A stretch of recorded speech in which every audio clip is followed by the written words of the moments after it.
Encore 11 jours et nous serons sortis du désert. Jour 29, en quoi réside le renouvellement de l'alliance de Dieu avec son peuple? Moïse, par ses prières sans relâche, a touché le talon d'Achille de Dieu, sa grande miséricorde. Par 3 fois, il a supplié le Seigneur de remettre le péché du peuple. Dieu accepte de renouveler l'alliance avec le peuple, jusqu'ici inconstant dans la fidélité, sans foi véritable et prompte à ruminer. Sur quoi alors reposera-t-elle cette alliance qui doit lier 2 parties? La seule foi de Moïse suffit-elle pour tout le peuple chancelant? Comment la promesse de Dieu faite à Abraham d'une descendance nombreuse va-t-elle s'accomplir pour ce peuple sans foi?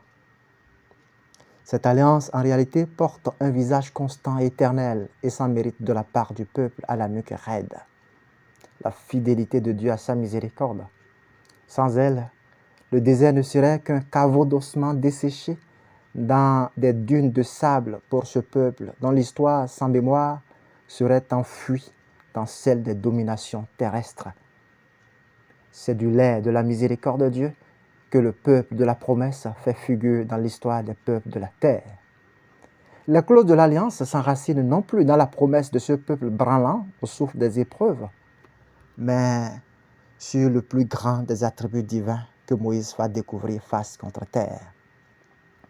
Le Seigneur, Dieu tendre et miséricordieux, lent à la colère, plein d'amour et de vérité, qui garde sa fidélité jusqu'à la 1000e génération, supporte faute, transgression et péché, mais ne laisse rien passer, car il punit la faute des pères sur les fils et les petits-fils jusqu'à la 3e et la 4e génération. Exode 34, versets 6 et 7.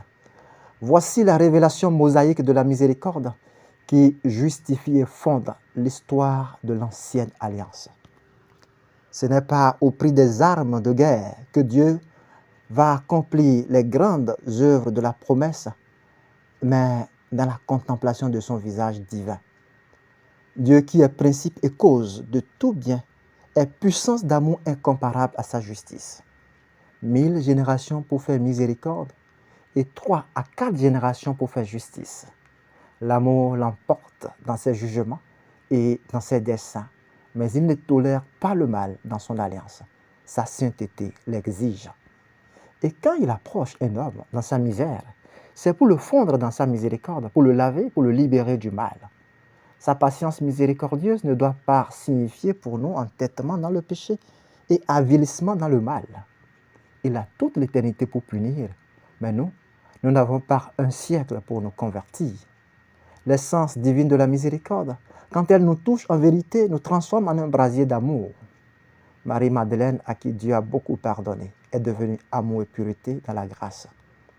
Aussitôt, cette révélation faite, Moïse se prosterna jusqu'à terre dans une profonde adoration.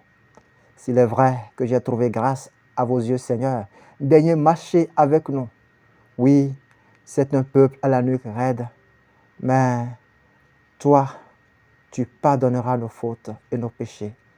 Tu feras de nous ton héritage.